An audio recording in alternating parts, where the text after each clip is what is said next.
Associated journal limited के plot आवंटन मामले में आज जहां कांग्रेस के राष्ट्रीय महासचिव मोतीलाल वोरा और पूर्व मुख्यमंत्री भूपेंद्र सिंह हुड्डा पंचकुला की विशेष सीबीआई अदालत में पेश हुए, तो वहीं मानेसर लैंड मामले में पूर्व मुख्यमंत्री भूपेंद्र सिंह हुड्डा, पूर्व मुख्यमंत्री के प्रधान सचिव रहे छतर सिंह, एमएल तायल, एसएस ढिल्लो समेत अन्य आरोपी पंचकुला की विशेष सीबीआई अदालत में पेश हुए, जबकि अन्य आरोपी अतुल बंसल अदालत में पेश नहीं हो पाए। कांग्रेस विधायक एवं वरिष्ठ वकील जयतीरथ दहिया ने दावा किया है कि यह मामला ज्यादा दिन अदालत में टिक नहीं पाएगा। जयतीरथ दहिया से बात की हमारे संवाददाता अनिल कुमार ने।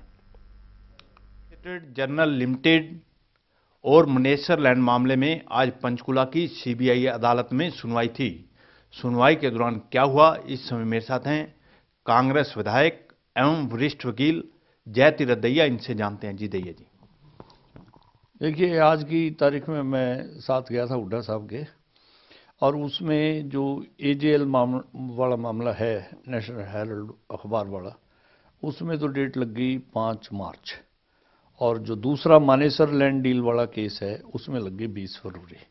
उसमें मानेसर लैंड डील वाले में एक अतुल बंसल नामक एक्यूज पिछली डेट पे भी नहीं आया था और वो इस डेट पर भी नहीं आया, तो उसको साहब ने उसके फिर कोर्ट ने उसके नॉन बेलेबल वारंट दोबारा कर दिए, और अगर वो इस डेट पे 20 तारीख को भी नहीं आता तो उसके फिर प्रोक्लेमेशन कर देंगे और उसको मुराद इश्तिहारी मुलजिम डिक्लेयर कर देंगे, पीओ बना देंगे। दहिया साहब, आज अदालत में कौन कौन से आरोपी पेश हुए हैं?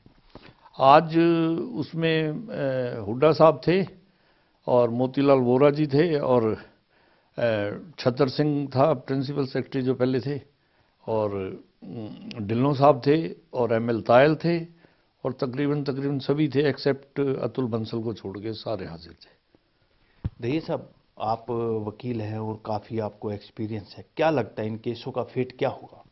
इन केसों का फेट कुछ नहीं है जी, ये सिवाय सिर्फ हुड्डा साहब को हैरेसमेंट करने के लिए, बदनाम करने के लिए ये केस बनाए गए हैं।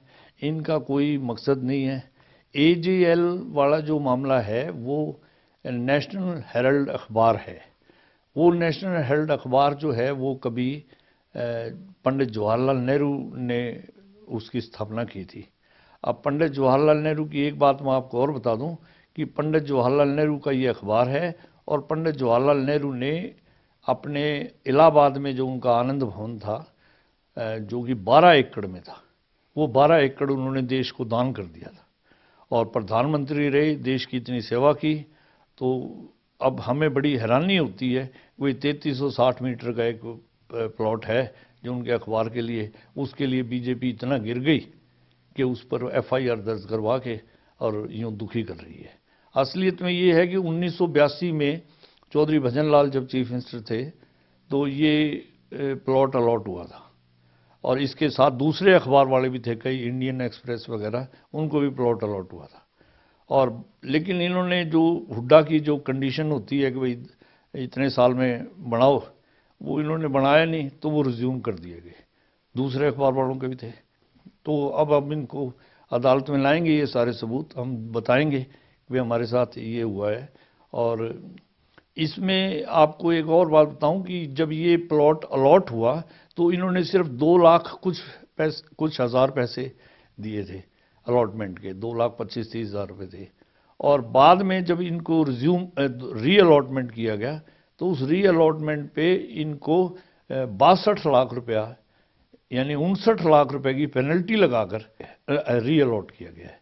तो उसमें मैं नहीं समझता कि कोई, हमने तो पेनल्टी लगाकर, हुड्डा साहब ने जो पेनल्टी लगाकर रिज्यूम किया है, और 2 लाख का प्लॉट 62 लाख रुपए में देना, मैं तो नहीं समझता इसमें कोई फेवर किया गया है या कुछ गलत काम किया गया है। ये सिर्फ केस बदनाम करने के लिए और हैरेसमेंट करने के लिए ये किए गए हैं।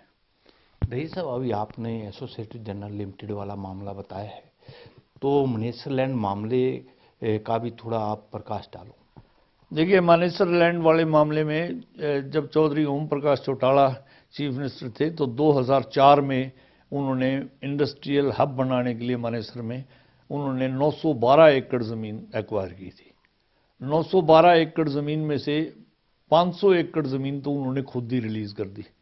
अब वो जो 500 एकड़ की, उसका तो कोई शिकायत नहीं, उसकी पे कोई दिक्कत नहीं।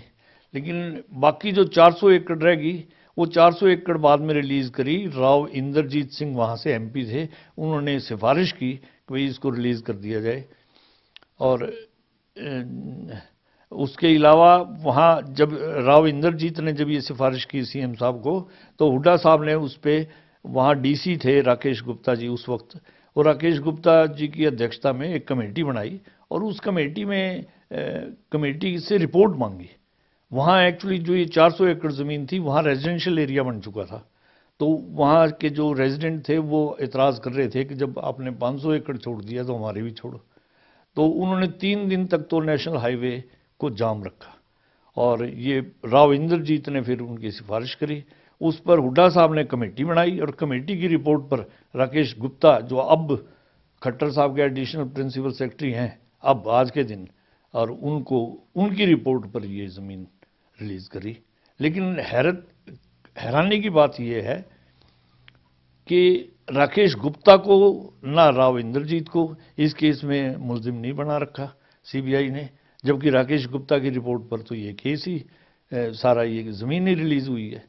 तो ये मुझे नहीं लगता इस केस में कुछ, ये केस भी क्योंकि वही है हैरेसमेंट करने के लिए और तंग करने के, बदनाम करने के लिए ये केस बनाए गए हैं।